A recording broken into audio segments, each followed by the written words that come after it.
bringing you Thailand's insights. Special, exclusive, in-depth, from the direct source. Let's get inside. Gain the insight with the insider.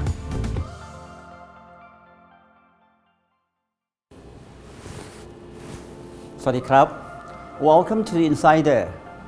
Thailand has an important strategic location at the heart of the mainland Southeast Asia and thus the center of the Asia-Pacific region.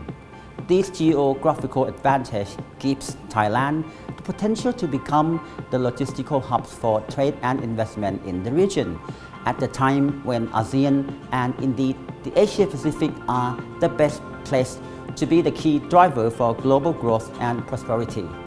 To realize this potential, the Thai government is forging ahead with the development of the Eastern Economic Corridor, or the EEC, which cover 3 provinces in the east of Thailand.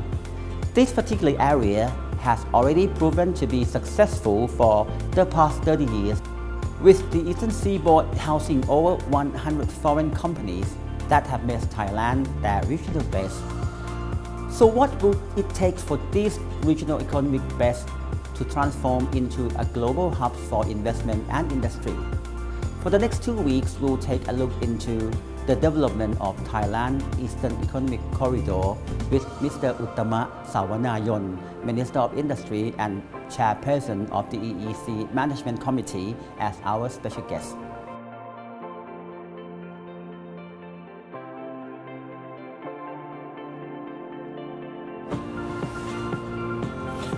Excellency. Well, thank you very much for joining us this episode. And of course, today we are going to talk about the pivotal point of Thailand, the Eastern Economic Corridor, or the EEC.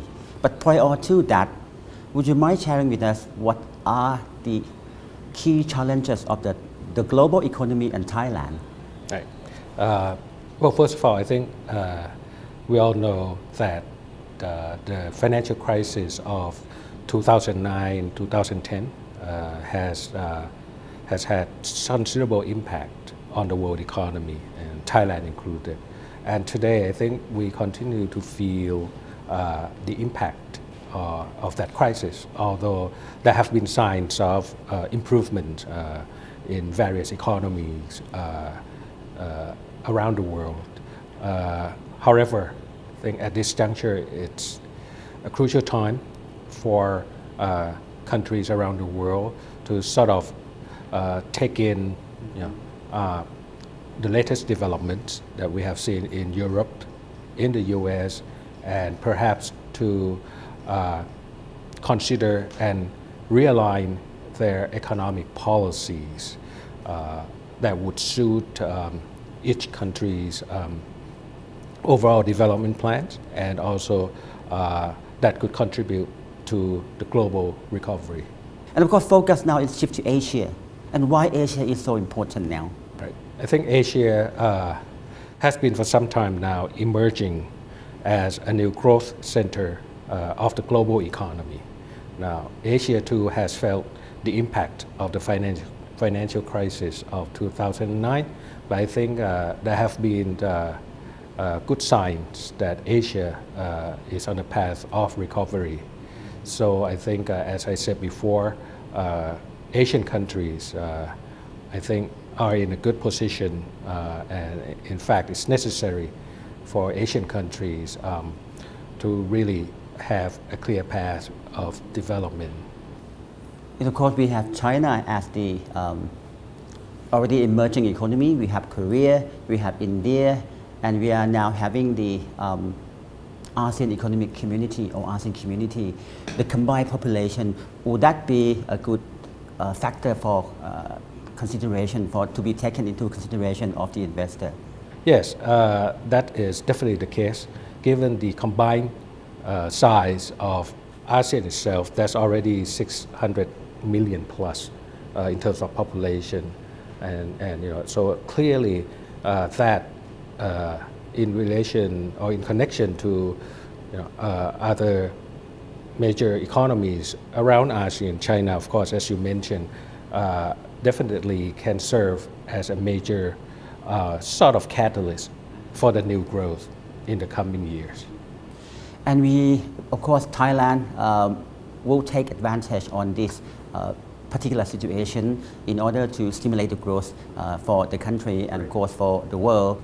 I think many years ago, we have the Eastern Seaboard as the area for investment, particularly foreign investment. But right now, we want to upgrade or we want to alleviate Eastern Seaboard to become the Eastern Economic Corridor or EEC. So what is the logic behind that shift? Right. As you were saying, that Eastern Seaboard was first developed some 30 years ago, and that was when Thailand had our first industrialization.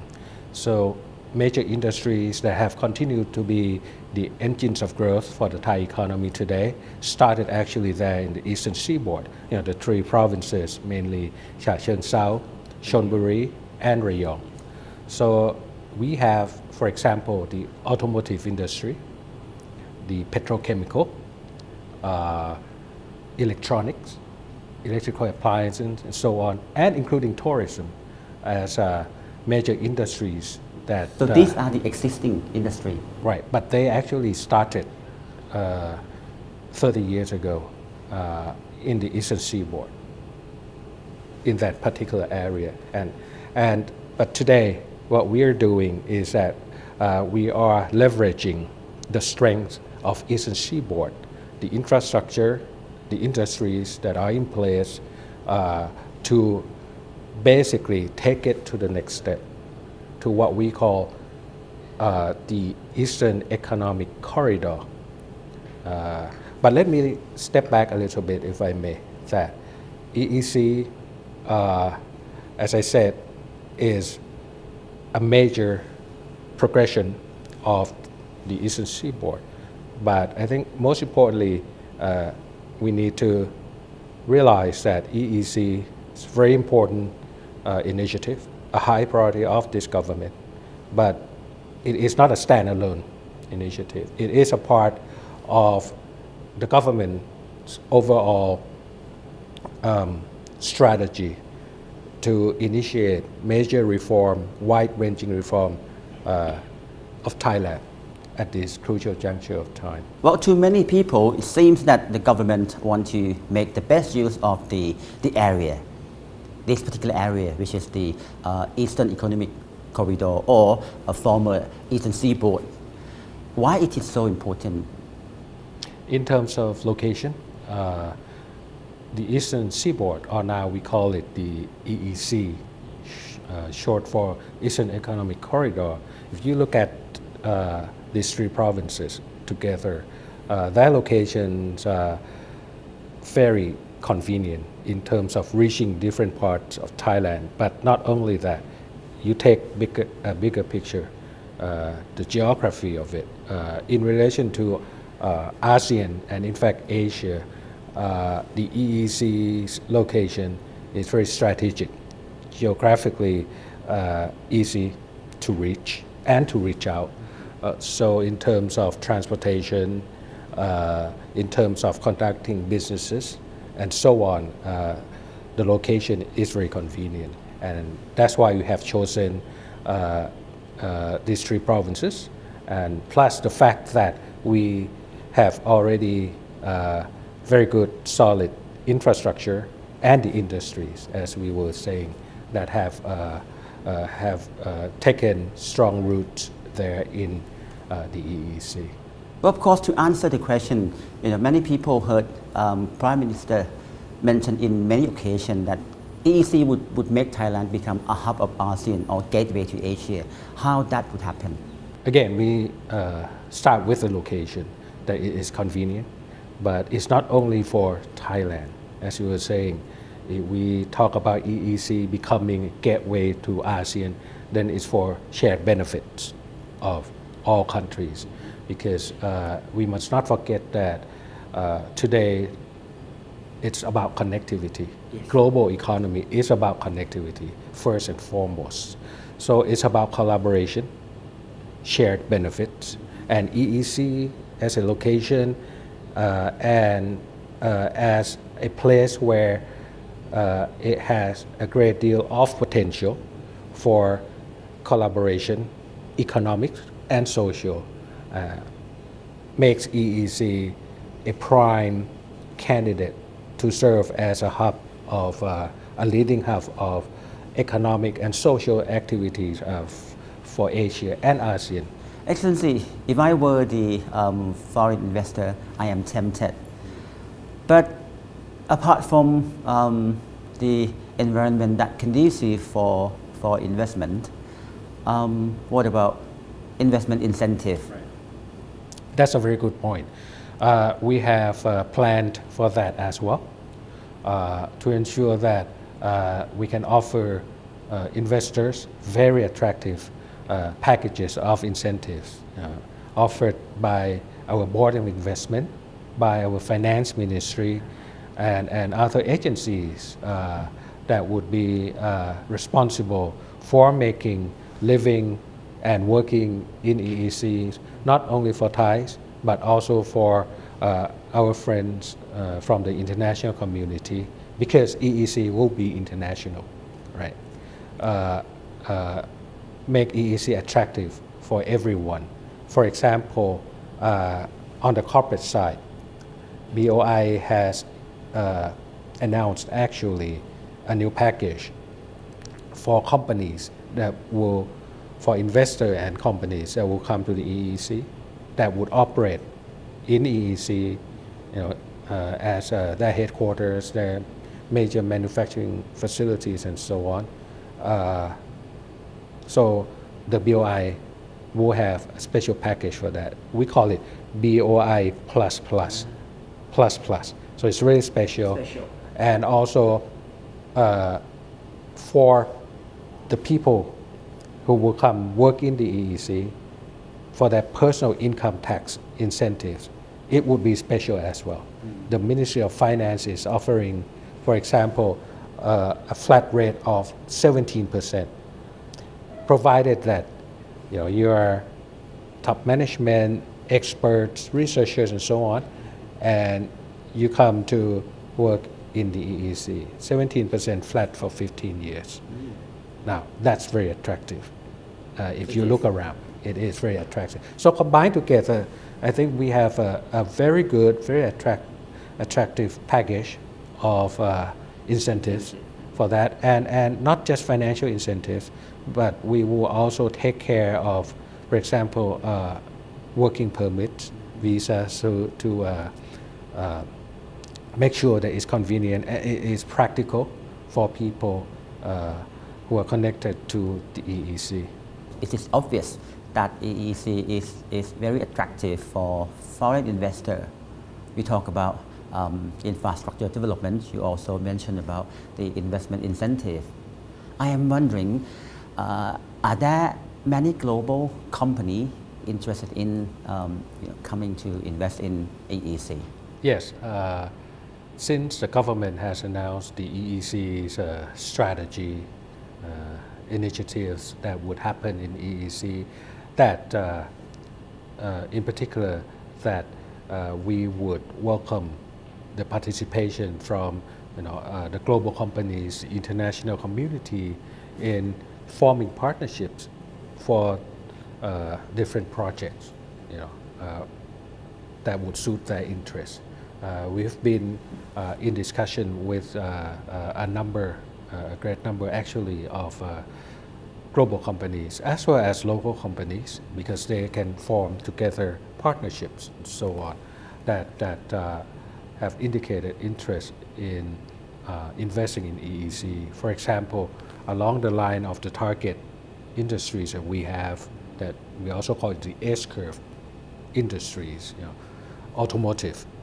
Now, everybody is looking in the direction of EV,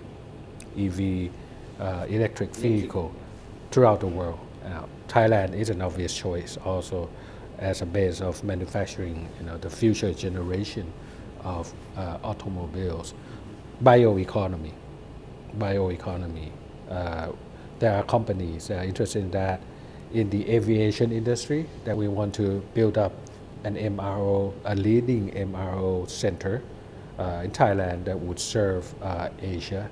So we have been getting quite good interest from companies that are in the aviation industries, also parts and components. Wellness and tourism, it is really coming on very strongly as a new industry, the industry of the future. And Thailand, as you know,